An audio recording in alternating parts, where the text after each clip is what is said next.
Empiezo. Claro, ya estamos listos. Ya me despertaste las ganas de leer la Biblia. Muy bien. Pero no sé por dónde coger. Listo, muy bien. ¿Por dónde empezamos a leer? Son 73 libros. Parce, ya qué pereza acercarse a ese libro, a esa biblioteca, no, 73 libros. Si a uno lo mandaban a leer un par de hojitas en la universidad y no, ¿cierto? Qué pereza. Son 73. Chiquita. Y cuando vemos, uy, no, horrible. Ahora, son 73 libros. ¿Cuál leo?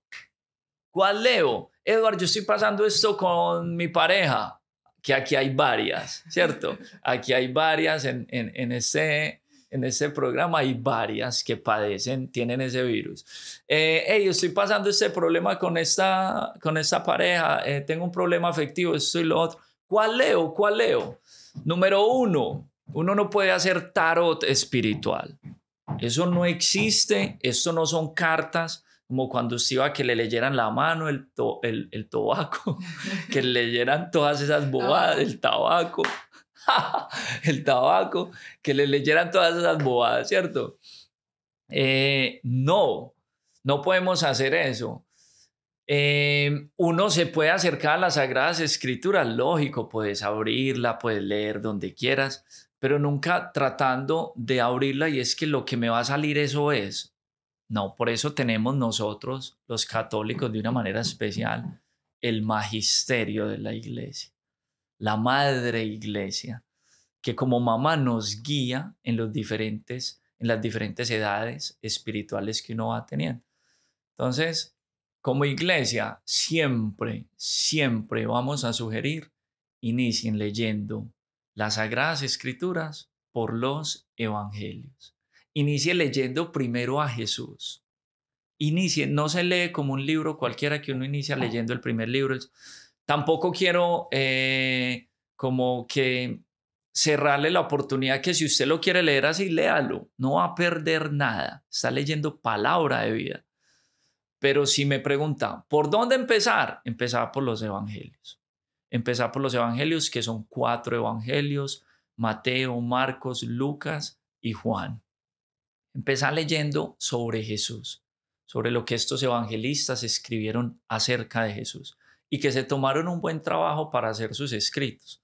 No fueron paparazzi simplemente escribiendo lo que Jesús iba haciendo, sino que detrás hay toda una investigación y especialmente una experiencia personal con la persona de Jesús, ¿cierto? Entonces, iniciar por los evangelios.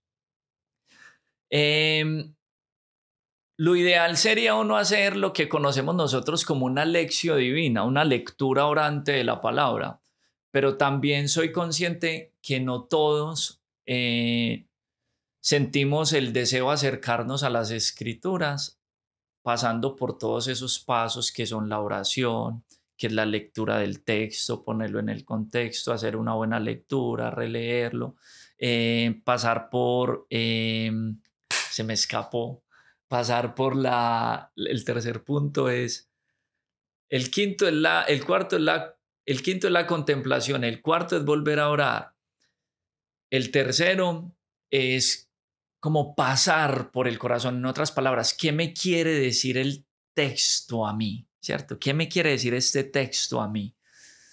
Esos pasos son maravillosos para el que esté ya en un camino espiritual y venga con una oración diaria, que esté buscando procesos de oración un poquito más maduros. Para el que nunca se ha acercado a la palabra de Dios, simplemente hace una oración breve. Pedí Espíritu Santo como espontáneamente. Así una oración breve como para que tu mente se concentre en lo que va a leer. Y empezar por los evangelios. ¿Cuál de los 4 evangelios? Siempre nos han sugerido Marcos porque es el más corto y como el que tiene un lenguaje más sencillo. Yo usualmente sugiero el Lucas porque yo soy pagano. Yo no vengo de raíces judías, ¿cierto? Ni mucho menos, pero a mí me ha llamado la atención más de pronto el Evangelio de Lucas porque habla de una niñez de Jesús, da más detalles de Jesús. En fin, en palabras es incluso el Evangelio más largo. En capítulos sería Mateo. Pero podría ser o Mateo, o Marcos o Lucas. Muy bien. ¿Por qué es importante la oración? Porque nos vamos a abrir, a concentrar, a abrir el corazón a lo que vamos a leer, que estamos leyendo algo espiritual, algo de Dios, algo que nos trasciende. Y durante la lectura, muy importante, hacer una buena lectura del texto. A mí me pasó. Cuando yo empecé a acercarme a las Sagradas Escrituras, recuerdo que el texto que escuché, el primer texto que escuché donde yo empecé a sentirme llamado por Dios, de que esta historia de las Sagradas Escrituras tenía que ver conmigo, fue una vez iba yo en un bus por acá en Miami. Sí, muy bacano, muy chévere, como pasa uno de bueno en esos buses acá en Miami, 2, 3 horas para uno llegar al trabajo, eso es un congelador, el del lado huele a berrinche, aquí no hay nadie, todo el mundo es con sus audífonos ensimismado, es uno esperando que pongan algún reggaetoncito y no, entonces es uno ahí todo aburrido, y yo, ¿qué me pongo a hacer? Y entonces mi hermano me había recomendado escuchar una emisora de fe. Y a mí eso me sonó súper, no, se me está loco. Pero como era mi hermano y yo a mi hermano lo admiro, No lo quiero muy mucho, emocionado. no estaba muy emocionado. Entonces yo dije, bueno, pues no habiendo más. Y me puse a escuchar la emisora. Y estaban hablando de un evangelio que hoy guardo en mi corazón y es el evangelio de Lucas, capítulo 15, verso 8 al 10. Verso 8 al 10. Y es la historia de una mujer. Yo sé que acá hay muchas mujeres que en este programa. Es la historia de una mujer. No sabemos dónde están los hombres. No sabemos, ¿cierto? No sabe, porque si ellas supieran dónde están, no estarían viendo el programa. Es la historia de una mujer que tiene 10 monedas y resulta que pierde una de esas monedas en su casita. Y esa mujer empieza a hacer de todo para encontrar esa monedita. Entonces barre, hace de todo, de todo, de todo, de todo para poderla encontrar. Y cuando la encuentra, se alegra, ¿cierto? Y es tanta la alegría que llama amigas, llama a las vecinas y hace que parrandón, ¿cierto? Y entonces cuando terminaron de leer ese texto, y si usted hoy o mañana lo lee, o ahora después del programa lo lee, uno va a quedar siempre con esta pregunta. ¿Y esa vieja por qué se alegró tanto encontrando la moneda? Sale otra pregunta. ¿Esa vieja no gastó más plata en la fiesta? O sea, pasó necesitada la moneda. Pues resulta que es que cuando yo estaba escuchando este texto, posteriormente empezaron a explicarlo y a ponerlo en nuestra vida. Y es que en Israel una mujer, en este contexto histórico del texto, para poderse casar tenía que presentar una ofrenda a su esposo, una ofrenda a su marido. Y la ofrenda mínima eran 10 monedas, 10 dracmas. Algunas traducciones no dicen monedas, sino dracmas. Y era la ofrenda mínima. Entonces eso ya nos abre la mente a que era una mujer con dinero o sin dinero. Estaba dando la cuota mínima para poderse casar, ¿cierto? Ahí debe haber más de una. Yo tengo la cuota, ¿cierto? Ahí debe haber más de una haciendo cuentas. Esa tenía la ofrenda mínima, ¿cierto? Entonces ahora piensen ustedes, hey, perdió una moneda. ¿Qué significaba eso? Parce, se cayó el matrimonio. Parce, no hay boda, ¿cierto? Y el marido feliz. No. No, nosotros ayudándole a buscar la moneda.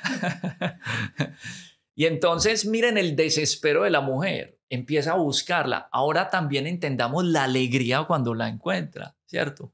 Hay boda, hay matrimonio, hay fiesta, hay celebración.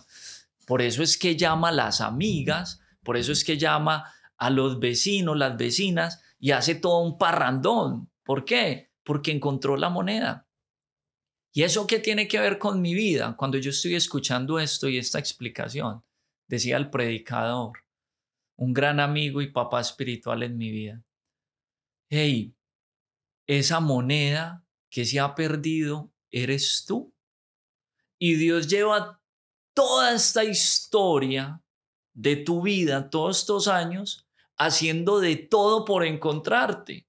Está barriendo, está abriendo caminos, está llamando puertas, te está buscando esa voz, te está buscando a vos.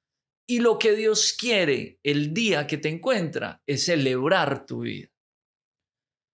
Y entonces yo me ponía a pensar, claro, muy seguramente esta mujer encontró esa moneda sucia, encontró esa moneda que estaba perdida, sucia, porque había caído al piso, porque había sido pisoteada, en fin.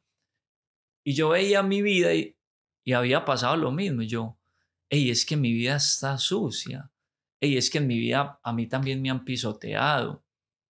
Pero lo lindo es que una moneda nunca pierde su valor por muy pisoteada que esté, ¿cierto?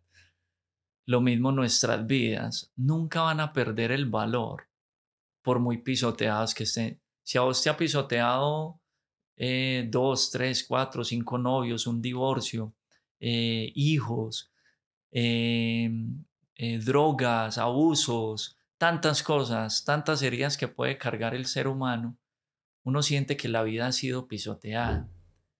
Y miren qué lindo lo que hace Dios. No me importa. Tú para mí nunca has perdido el valor. Por eso hago una fiesta. Porque esta monedita estaba perdida y la he encontrado. Para mí ese texto ha sido tan especial en mi vida que ya, de hecho, en la escuela bíblica donde sirvo, en Medellín, muchos me dicen, hey, monedita, monedita, porque la he puesto mucho en mi corazón. Para mí es como ese texto con el que Dios me llamó y que me ha inspirado y me ha dado el deseo por leer más su palabra. Entonces, miren lo interesante de acercarnos a las Sagradas Escrituras, hacer una lectura de mi vida. ¿Qué tiene el texto para decirme a mí? ¿Qué tiene el texto para decirme a mí? Si yo lo leo como letras muertas, como una historia que le pasó a alguien más, esto no va a tomar sentido en mi vida. Y el Espíritu de Dios no va a poder hacer lo que quiere hacer, que es poner ese amor de Dios. Porque aunque yo lo ponga en mi vida, el texto, en este caso, de la dracma perdida, la moneda perdida, es el Espíritu de Dios el que puso en mi corazón ese abrazo de amor de Dios, de papá, ese acompañamiento de Jesús. Entonces, entrando, ya que hemos entrado un poquito más en materia, yo los invito para que iniciemos leyendo los evangelios, porque es de todo de lo que ha hablado anteriormente, lo que conocemos como el Antiguo Testamento. Iniciemos por los evangelios. Ya vamos a llegar al momento de leer lo anterior. Iniciemos con esta historia. Hagamos como dice el profeta, hagamos una lectura de nuestra situación. ¿Cuál sería la diferencia de cada uno de los evangelios? Tú nos comentaste que te gusta más Lucas, pero ¿cuál es la diferencia con Juan, con Marcos, con Mateo? Muy buena pregunta. A ver, me voy a volver con una pregunta. Yo te hago una pregunta, Irán. ¿Cómo se llama tu Dios? ¿Cómo se llama el hijo de Papá Dios? Yo le digo flaco. El flaco, ¿cierto? Muy bien. Que en hebreo es Yeshua, ¿cierto? Jesús, el flaco. Ese flaco que vos seguís es el mismo flaco que yo sigo, ¿cierto? Los dos seguimos el mismo Dios, seguimos al mismo Dios. Pero mira que tú, Airam, eres muy diferente a mí, ¿cierto? Por muchas razones. Una, de entrada, eres mujer, yo soy hombre, ¿cierto? Vos tenés unos gustos, yo tengo otros gustos. Tú te dedicas a unas cosas, yo me dedico a otras, ¿cierto? Nos une el amor de Dios, nos une la experiencia de Dios, nos une el flaco, ¿cierto? Con los evangelistas pasa lo mismo. Cada uno vivió su experiencia con el mismo flaco, con el mismo Jesús, pero cada uno tiene una vida, una identidad y algo muy importante, y una teología que quiere transmitir. Cada uno tiene una identidad. Por eso es la grandeza de los evangelios. Porque no es el mismo escribiendo todos los libros, no. Son diferentes experiencias, con una teología diferente, pero hablando del mismo Señor, del mismo Dios, bendito sea, de Jesucristo el Señor. Entonces, en este caso, los evangelistas tienen esas grandes diferencias. Hay algo interesante. Hay 3 evangelios que se conocen como los evangelios sinópticos, que es una palabra griega que hace referencia a sinopsis, sin, uno, opsis, óptica, es decir, bajo una misma óptica, bajo una misma mirada.